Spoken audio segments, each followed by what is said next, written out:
Good evening and salutations, my Days of Our Lives fans. Let's talk about Hope, Ben, and Sierra. So, Hope finally tells them, the real reason why, she accepted his proposal, the fact that she's caught on to him, like as far as like him being kind of up to no good, a little bit after they started like, dating and being together and everything like that, um, him overreaching, the over, romantic gestures and professing his love to her. So, she felt like there was something off. But, now with this wedding, she doesn't have to sit there and play cat and mouse, and she can sit there and get to the bottom of it and also find out who is he working for. After telling them the history lesson a little bit about the prison. Now, Sierra has reservations about that because she feels like it's too dangerous. And she's like, call Steve, call John, call somebody. You can't be sitting there doing this by yourself. In the beginning, Hope is actually a really terrible liar. She tries to bomb rush them out the apartment and out, out of town or whatever. And she's like, "Oh, you don't need to sit there and stay with me. I'm just gonna be doing a bunch of boring wedding stars and stuff." And I'm like, why the hell wouldn't your daughter want to actually be there for your wedding? I'm like, is Hope losing her touch? Because I feel like maybe back in the day she would have had a little bit more, I don't know, something, a better excuse other than to try to run them out of town. But she does wind up telling them, and even though she is not on board with it, when Michael walks into the room, Sierra kind of goes along with it, and even takes the file that they were looking at and puts it by the baby. Now, with that being said, since Ben and Sierra are still new to the whole spy game, well, they make a couple of rookie mistakes, like Sierra being a little bit too nice to Michael after being so frosty the day before. Talking about, oh, your food's really good, and I was hoping that you could sit there and teach my husband how to cook it, And I'm like, yeah, she's just gonna do a 180 out of nowhere because of food. I mean, I love food, and I'm very excited after eating food, but come on. And Ben making the rookie mistake of trying to search through his bag, and then he was like, "What are you doing?" He's all like, "Oh, I can't find my charger." And Michael was like, "So you thought you would find it in my bag?" Oh, well, Sierra, she has so many bags or whatever.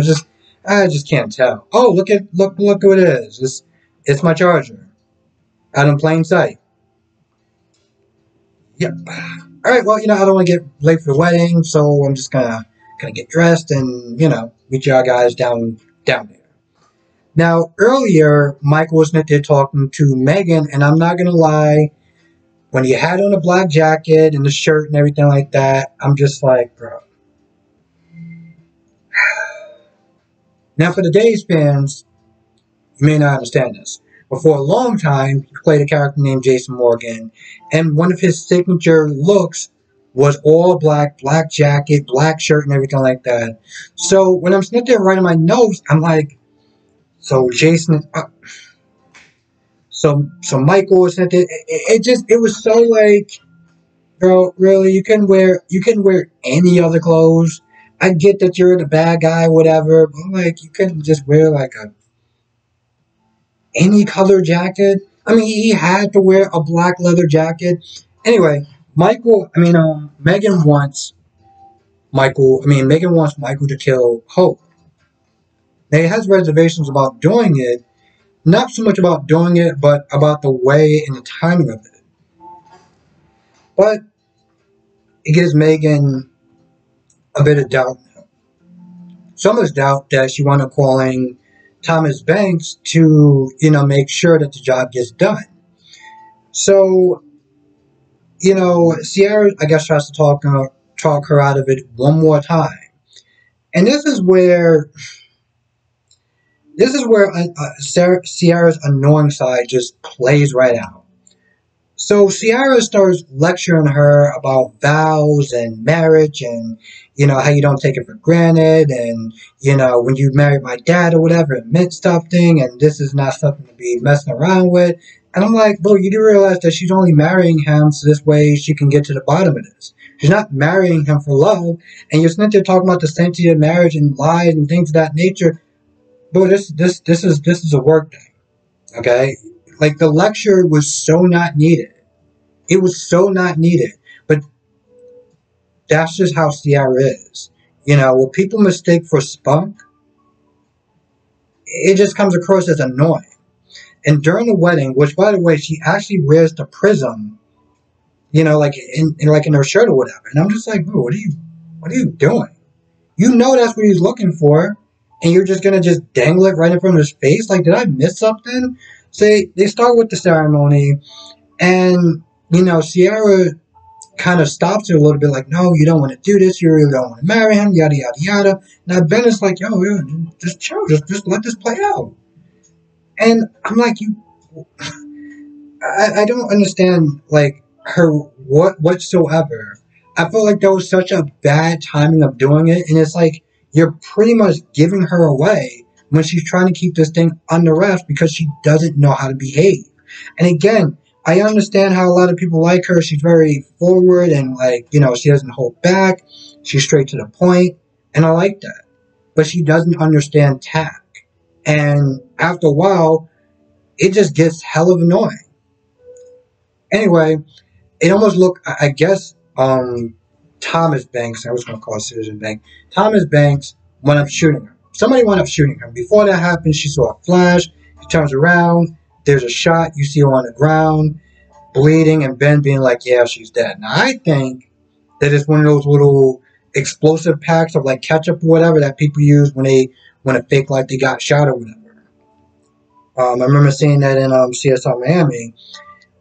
Horatio has something in his, I guess, jacket pocket, and I guess somebody must have pressed something. I don't know who, but it looked like he got shot. You saw like the fake blood and everything like that, or real blood. And I think that's what wound up happening. Now, Bo the whole time saw that, and it was like, I finally got my ticket, literally his second chance ticket to go back down to Earth, and it's already too late. This is after trying to convince a guy who pretty much hated his guts to send him down there in the first place because he couldn't get a meeting with God. So he had to sit there and get a meeting with a judge named Larry Welch. Apparently, this guy also loved Hope, and they go through some different clips and things like that, which I found kind of interesting. Particularly Bo's hairstyle back in the 80s. Oh my God, I gotta sit there and go through internet search because I'm just like, I love it.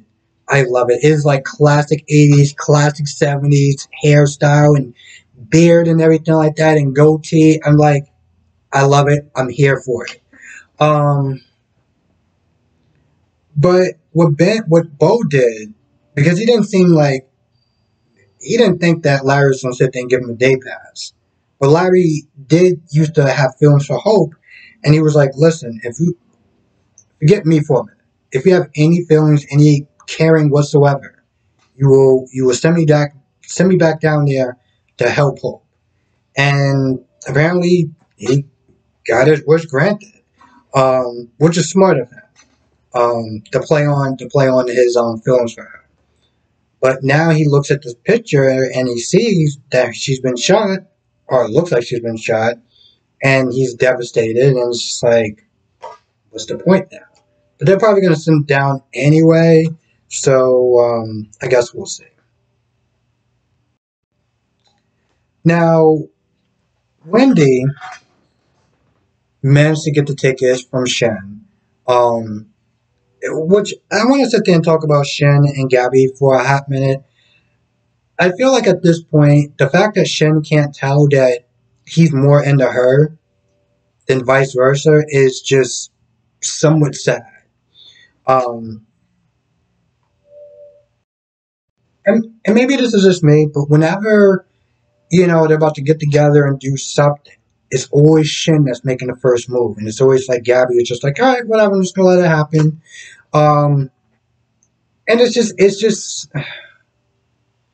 anyway, the sad thing is that in the beginning, I might have felt bad for Shin being used, even though, he should be just well aware at this point that she's using him. But Wendy comes into the room and Shin acts more or less like a condescending dick. Because she wants to go to the gala and she's all like, no, you need to apply yourself harder and maybe you wouldn't be such a grunt and yada yada yada. But Gabby, I guess, finds a kindred spirit in her, and he gives her the tickets anyway. So she's able to go. Trip is able to go. Joe is able to go. Trip had a lot of reservations, which I'm like, bro, you're already in Hong Kong. It's a little bit too late to be wondering if you can still trust Wendy at this point. I think if anything, I'll probably be a little bit more offended by the fact that she's not there, playing them both and be like, oh, well, you both of you are going to be my dates. Like, the hell we are not. I mean, I'll tag along with you, but I'm not playing second fiddle to anyone. Um, so the fact that both of them are just letting that happen is just whatever. On the bright side, she does look pretty in her dress, so that's cool. I hope she does come back to Salem. I hope um her and Trip does come back to Salem. Because then now they can sit there and say, oh, well, this is exactly what happens when somebody actually likes Trip and is not going to sit there and cheat on him and is going to treat him the way that he deserves to be treated.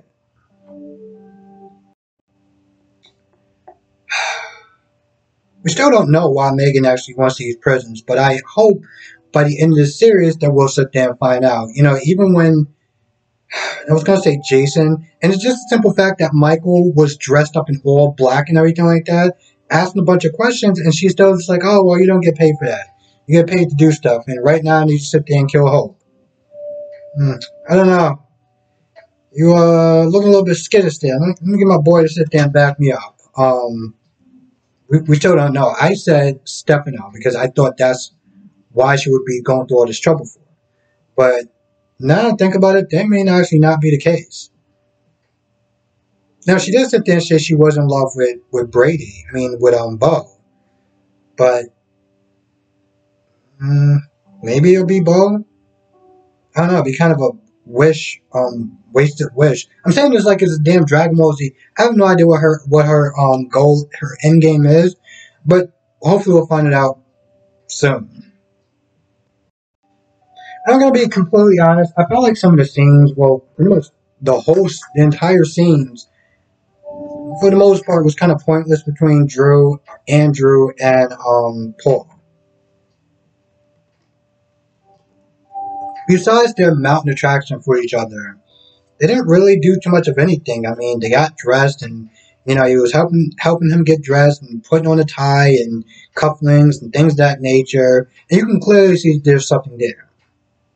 Now,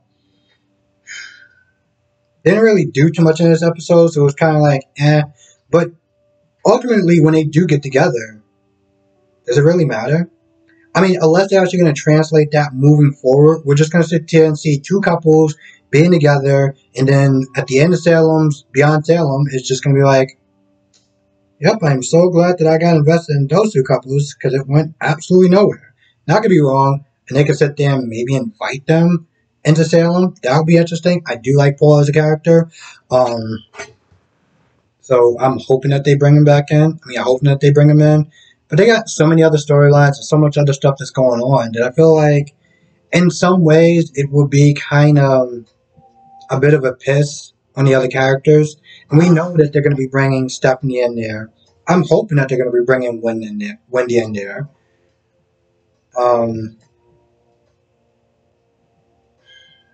The thing is, they've always seemed like they've been pretty good as far as balancing out their characters. Unlike Jace, it just kind of throws everything out, throws anything out at you. And I'm hoping that's not going to be a Jace case, but I guess time will tell. I feel like that's about it. I'm going to double check my notes, but I really do. I mean, Trip and Joey didn't really do too much except for, stare at Wendy looking pretty in a dress. That's cool, I guess. It's interesting that they got Gabby in there and Chen in there. But when, I was watching it yesterday and they got not Roman there, not Roman there, I'm just like, y'all couldn't just pick a random, like seriously, you could have got even like staff or whatever. like the lighting guys or somebody just to come in there and do that scene and just go. But for some odd reason, they felt, I guess it was comical to have not Roman be there with not Roman gestures, like the whole hand thing and everything else. But whatever. Anyway, I feel like that's about it. It was a decent episode. It wasn't really a bad episode. It was decent and it was intriguing. Um, and again, I will sit there and give points to this show because they actually made Ben and Sierra actually useful and interesting to watch.